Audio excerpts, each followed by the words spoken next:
Girl. Tin. Flower. Boy. Some goat.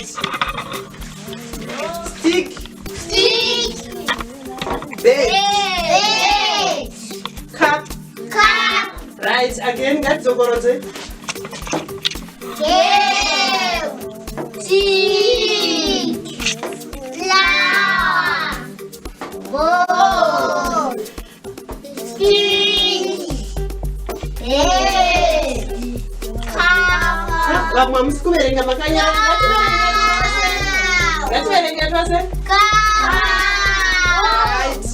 Tine dambudziko rokupedza kuvaka chikoro chatisina isamendi yokuti tivakirwe imba yakasimba. Zvitina hezvi munozviona zvakangovungana, asi samendi hatina. Tibhadhare bhiridha.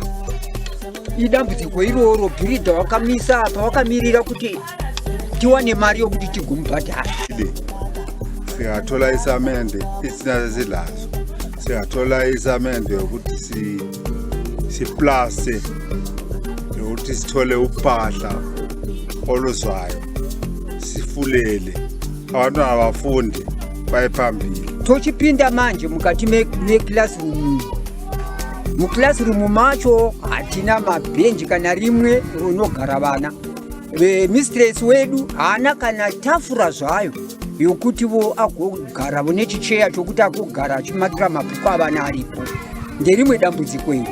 Uyezve matextbooks avana mukati mechikoro mashoma chaizvo, hatina akawanda. Tinongorina mashoma nokushayikwa kwedu mari. Ndiyo rimwe dambudziko zorinobuya panzvimbo patiri. Hatina matoilets akawanda avana. Toilet yatinayo ndeimwe chete, zvino haifiti pavana. Takadarozve dambudziko rimwe hombe imvura. Sezvamunongozva kuti mvura ndoupenyu, tachingokumbirawo kuti dei tagona kuwana muchibhurani pachikoro apa.